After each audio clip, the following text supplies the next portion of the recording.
Bismillahirrahmanirrahim. Assalamualaikum warahmatullahi wabarakatuh.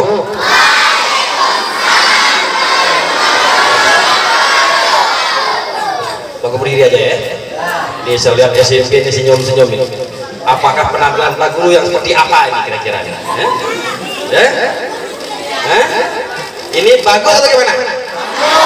Ya, inilah pakaian muslim. Ya. Makanya baginda Nabi sallallahu alaihi wasallam sahabat seperti ini pakaiannya. Ya. Ini pakaian ini ya. Nah. Mudah-mudahan kamu menyebut Pak Guru pakaian bagus ini tulus dari hati yang paling dalam ya. Jangan saya pikir ngolong-ngolong ini ya.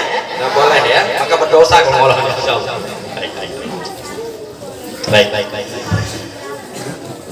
Yang kami hormati Bapak Kepala SDN 3 Bayang SMPN Bagbat Sadar, Bapak Ibu Guru beserta tata usaha, singkatnya anak-anakku sekalian dari kelas 1 sampai dengan kelas 9 yang Pak Guru cintai dan banggakan. Sekali, Assalamualaikum warahmatullahi wabarakatuh.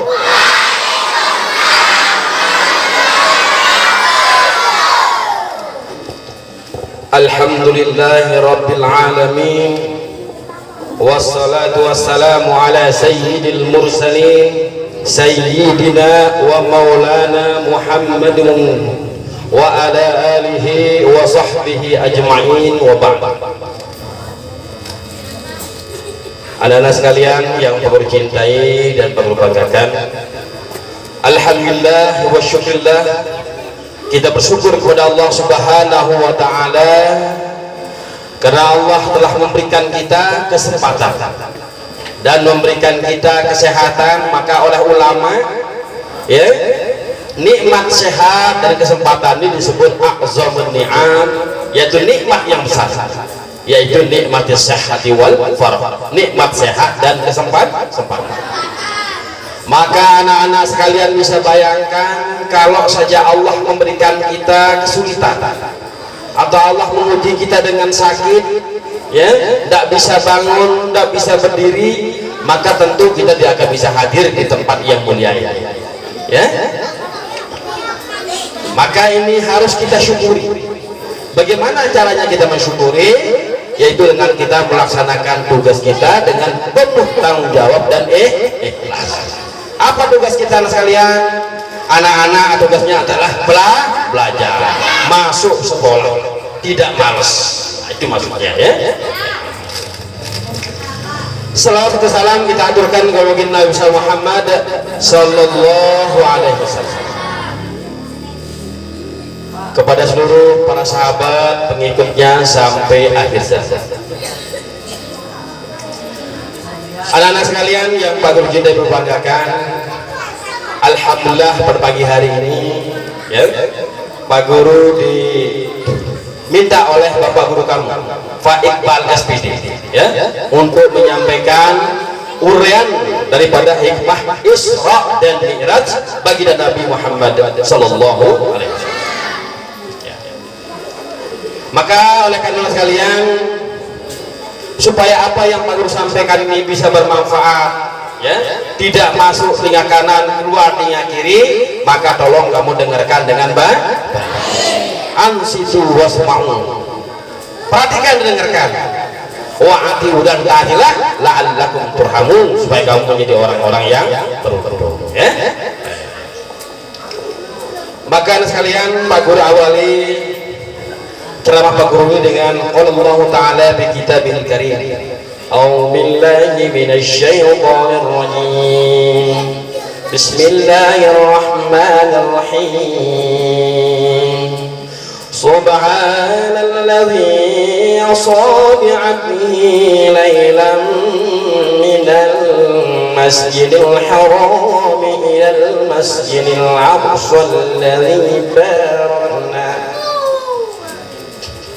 Subhanalladzi asra bi'abdihi lailan minal masjidil haram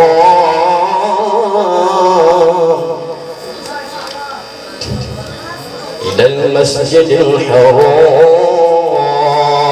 إلى المسجد الأقصى الذي باركنا حوله لنرنا من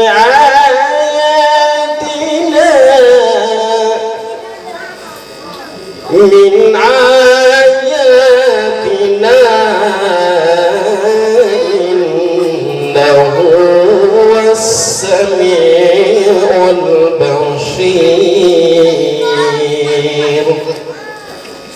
Ini adalah surah Al-Isra ayat 1 yang artinya Maha Suci Allah yang telah menjalankan hambanya. Siapa hambanya? Nabi Muhammad sallallahu alaihi wasallam pada malam hari dari Masjidil Haram menuju Masjidil Aqsa untuk menunjukkan tanda-tanda kebesarannya. Sesungguhnya dia mahwai lagi. Anak sekalian yang mau mencintai berbanggakan, Isra dan Mi'raj. Ada yang tahu Al-Isra? Ada yang tahu? Hah? Ya, apa artinya des? Apa artinya Isra? Donion, Isra, apa artinya? Isra dan Mi'raj. Anak SMP ada yang tahu?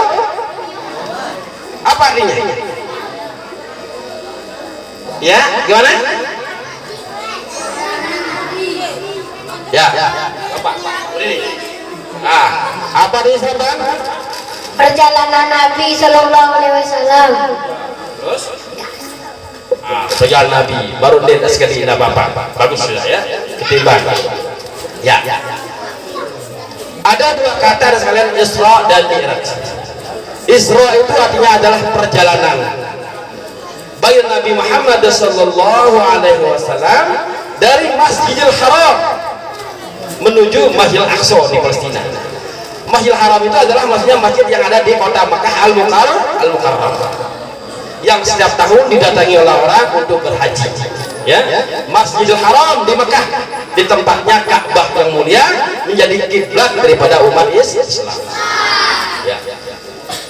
Itu Isra artinya perjalanan malam hari dari Masjidil Haram menuju Masjidil Aqsa yang ada di Palestina, yang Yerusalem namanya dulu.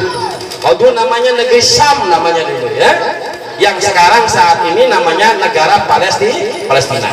Kalau kamu lihat di peta itu bahwa itu namanya negara Palestina, maka di situ tempatnya namanya Masjidil Aqsa.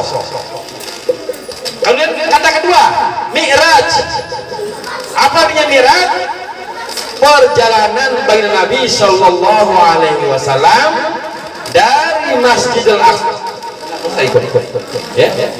Dari Masjidil Aqsa menuju Sidratul Muntaha, arasnya Allah Subhanahu wa Ta'ala, di sampai langit lampih pitu ya, langit yang ketujuh. Ini namanya Mi'raj. Tolong perhatikan dulu anak-anak sekalian ya. Jadi mau cepat selesai enggak ini? Kalau mau selesai tolong diperhatikan ya. Kalau ingin dah cepat selesai, Pak Guru akan nyampaikan nanti sampai jam 11. Mau dah? Ya. Oleh karena itu tolong perhatikan. Kalau kamu perhatikan dengan baik, maka insya Allah Pak Guru akan menyampaikan lama, dan insya Allah kamu akan memahami. Baik. Peristiwa Isra Mi'raj anak sekalian adalah peristiwa yang sangat bersejarah dalam agama kita. Ya, peristiwa yang sangat bersejarah dalam agama kita. Ya, peristiwa yang kadang-kadang peristiwa gaib, peristiwa yang kadang-kadang tidak masuk akal. Maksudnya apa tidak masuk akal anak sekalian? Coba kamu bayangkan perjalanan malam hari dari Masjidil Haram, kota Mekah ke Palestina. Pada masa itu tidak ada teknologi, tidak semaju sekarang ya, kendaraan belum ada, pesawat tidak ada ya. Perjalanan malam hari itu dilaksanakan hanya sebentar saja, maka dikatakan tidak masuk akal. Kemudian dilaksanakan waktu malam dan hanya butuh waktu satu malam. Satu malam ada berapa jam? Satu malam berapa? ada 12, ya ada 12 jam. Ya, hanya 12 jam. Itu bayangkan jarak daripada kota Mekah ke Palestina saja itu jaraknya itu ratusan kilometer. Ya, bahkan ribuan kilometer. Tidak bisa. Kalau ukurannya menggunakan kuda atau jalan kaki, maka membutuhkan waktu berminggu-minggu, bahkan berbulan-bulan baru sampai di Palestina. Belum lagi ya dari Mi'raj dari Masjid Al-Aqsa di Palestina menuju Sidratul Muntaha, arasnya Allah Subhanahu wa taala. Maka ini dikatakan perjalanan yang tidak masuk akal. Tetapi Allah Subhanahu wa taala telah menjawab semuanya ini. Maka kita orang beriman, orang Islam harus mengimami, melihat daripada kaca yang lain. Bila Allah mau, tidak ada yang tidak mau mungkin. Tinggal kun fayakun, jadi maka jadi. Inilah hadiah anak sekalian. Kemudian peristiwa Isra Mi'raj ini anak sekalian, ya, ini terjadi ini adalah pada saat baginda Nabi Shallallahu Alaihi Wasallam mengalami masa-masa yang sangat menyedihkan, masa-masa yang sangat menyakitkan. Kenapa pemikiran seperti itu? Karena pada masa itu Rasulullah SAW ya baru ditinggalkan oleh dua orang yang sangat dicintai.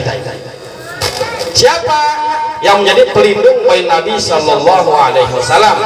Yaitu yang pertama adalah istri tercintanya, Siti Khadijah radhiyallahu anha. Istri Nabi nih, Siti Khadijah radhiyallahu anha. Kemudian dengan pamannya Abu Thalib, ya, dengan pamannya bernama Abu Thalib.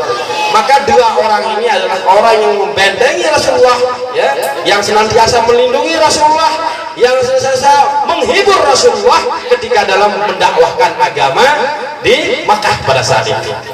Ya. Jadi sekalian, saat itu ketika awal-awal perjuangan Rasulullah, umat Islam tidak sebanyak kayak kita sekarang. Ya. Maka Rasulullah berdakwah di kota Mekah itu mendapat celaan. Bahkan sering kali Rasulullah ini dilempar dengan kotoran unta. Ya, bagaimana? Ya, nah, lebih lagi dengan meninggalnya Siti Khadijah. Ya, maka Rasulullah sangat sedih sekali. Meninggal lagi pamannya, sangat tambah sedih lagi. Ya, karena semenjak meninggal dua orang ini, maka orang kafir Quraisy ini semakin berani secara terang-terangan menghalangi, merintangi dakwahnya Rasulullah Shallallahu Alaihi Wasallam.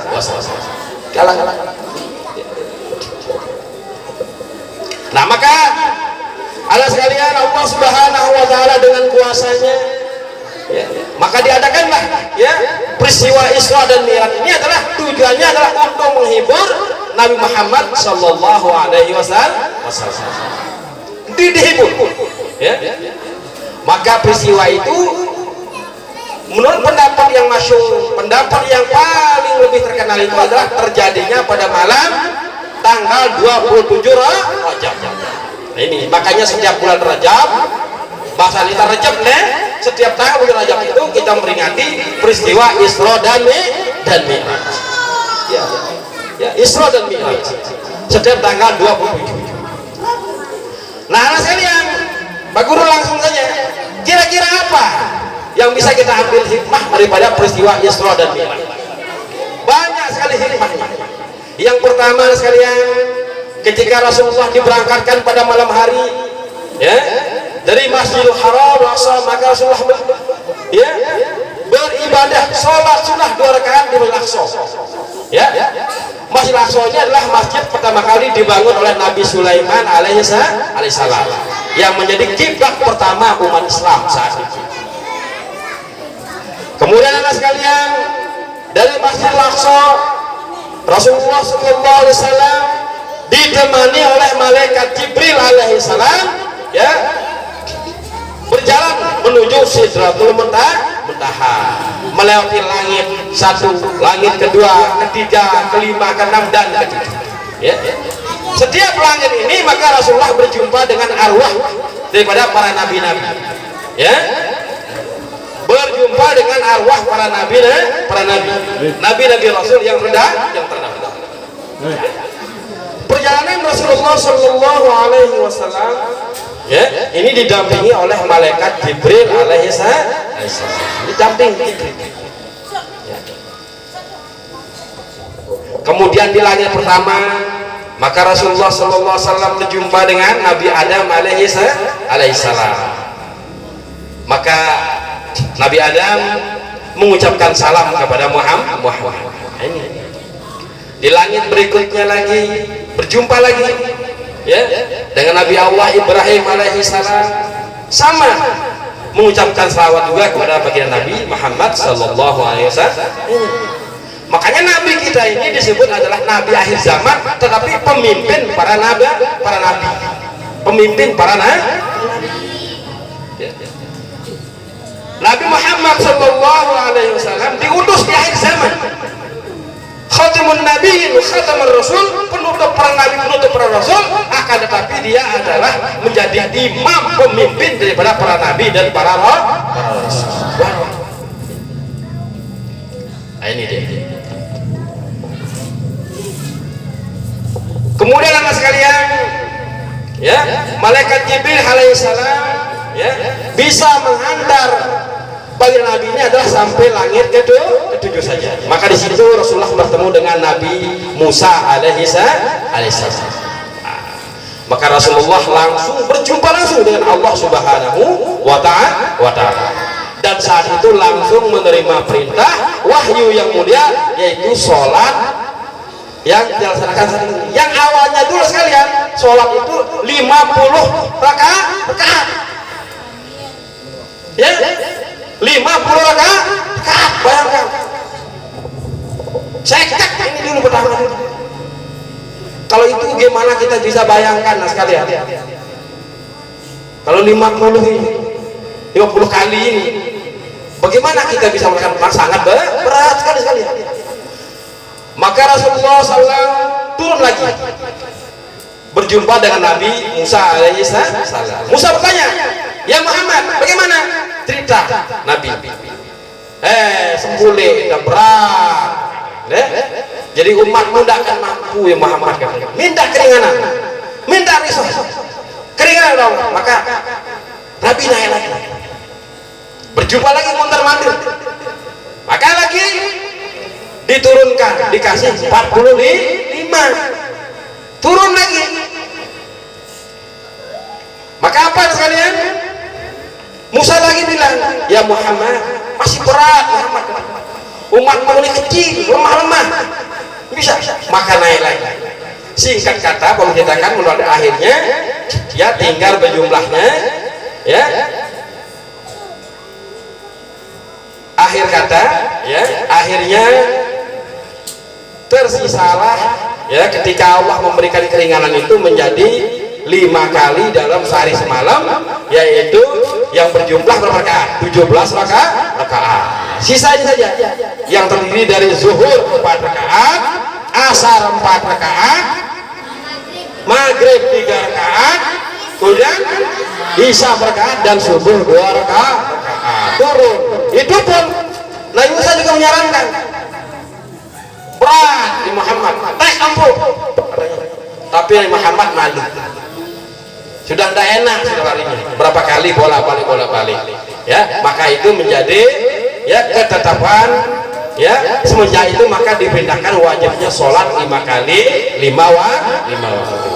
Dan itu menjadi fardu ain, wajib hukumnya bagi orang yang sudah balik. Bila meninggalkan maka mendapatkan dosa. Ini dia sekalian, ya. Maka sekalian, keesokannya maka selesai itu Rasulullah SAW maka kembali ke kota Mekah Al-Mukarramah. Sampai di kota Al-Mukarramah, ya, maka Rasulullah SAW menceritakan kepada orang-orang saat itu apa yang terjadi dengan sekalian. Bukan langsung meyakini, malah ada yang dua yang terjadi. Ada yang semakin tidak percaya, ada yang semakin beriman. Maka orang yang diberikan petunjuk, yang diberikan hidayah, maka ada yakin, hakul yakin dia bahwa ini adalah peristiwa yang sangat benar, ya, menambah keimanannya, ya, keyakinannya tentang ajaran Islam.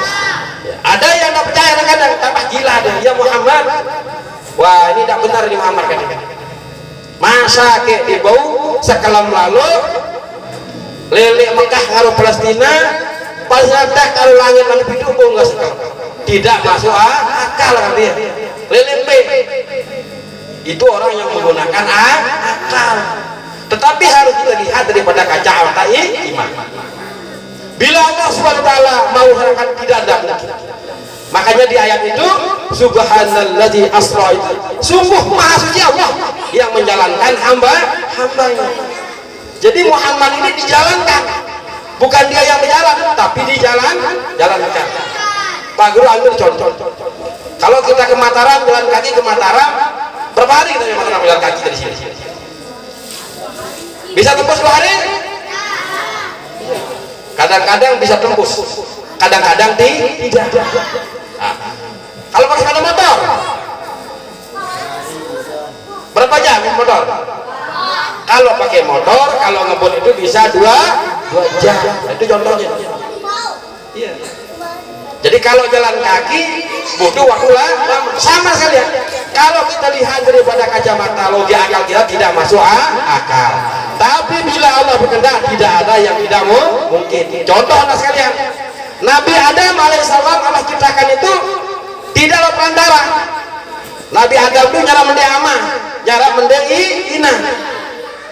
Jadilah Adam. Siti Hawa lagi sama. Tidak ada bapak, jadilah Siti Hawa istrinya Adam.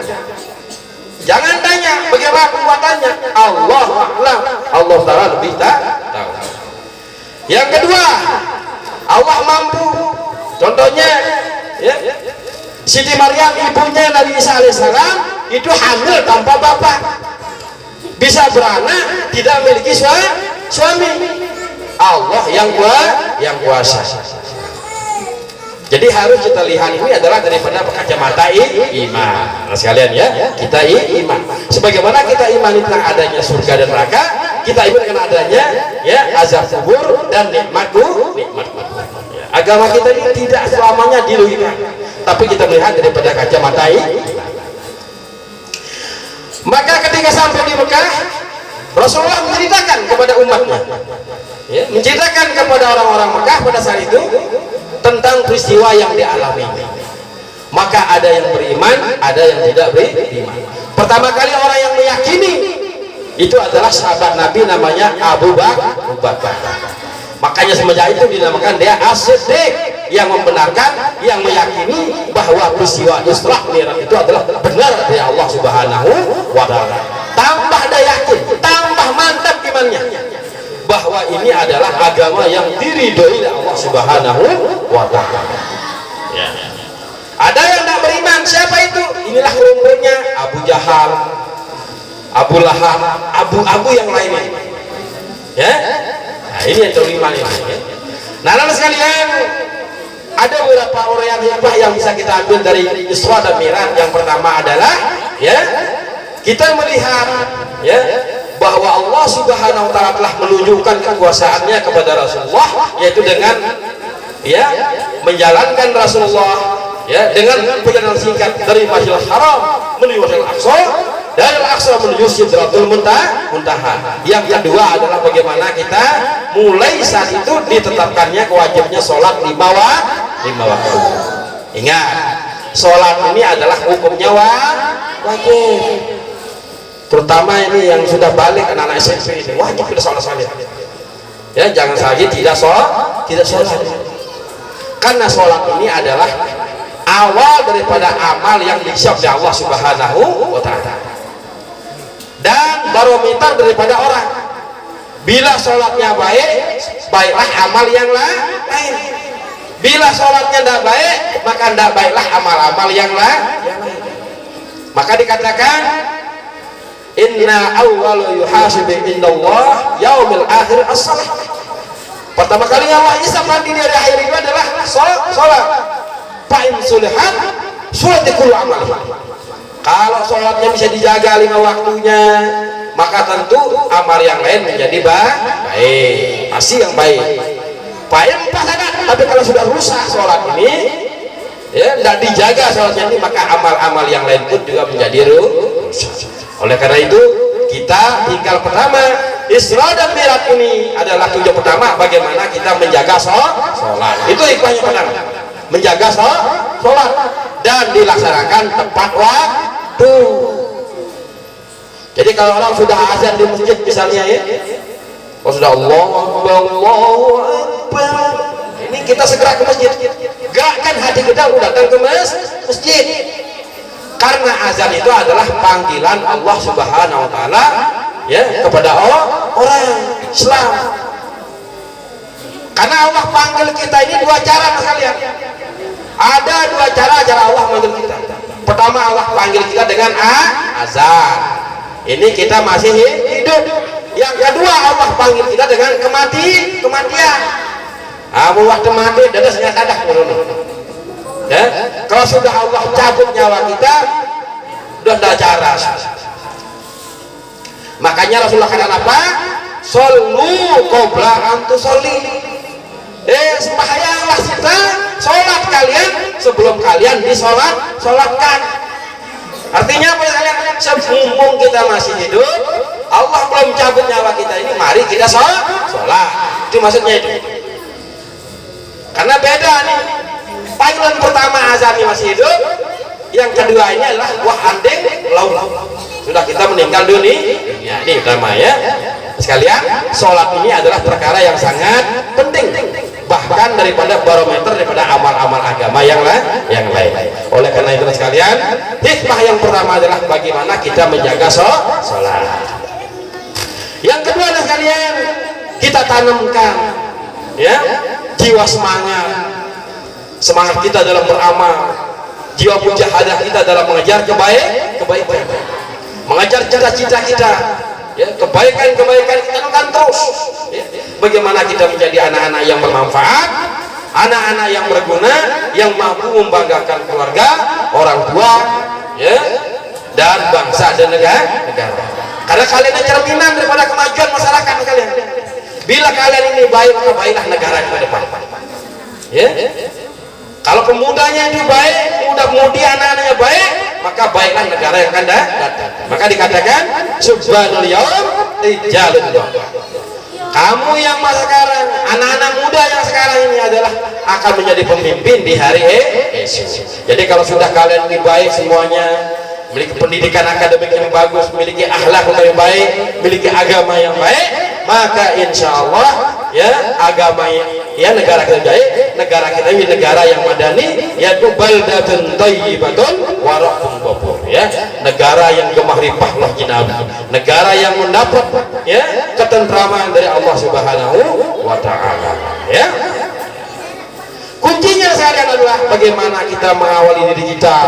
Selain kita nanti akan menguasai ilmu pengetahuan, tapi kita juga memiliki iman yang mantap ya, iman yang kuat, sehingga sekalian dalam mengalami kehidupan ini kita senantiasa berada dalam rel agama Allah Subhanahu wa taala ya. Mudah-mudahan uraian hikmah Isra Mi'raj ini memberikan manfaat ya, kurang lebihnya mohon dimaafkan. Akhirul kalam wabillahi hidayah, wassalamualaikum warahmatullahi wabarakatuh.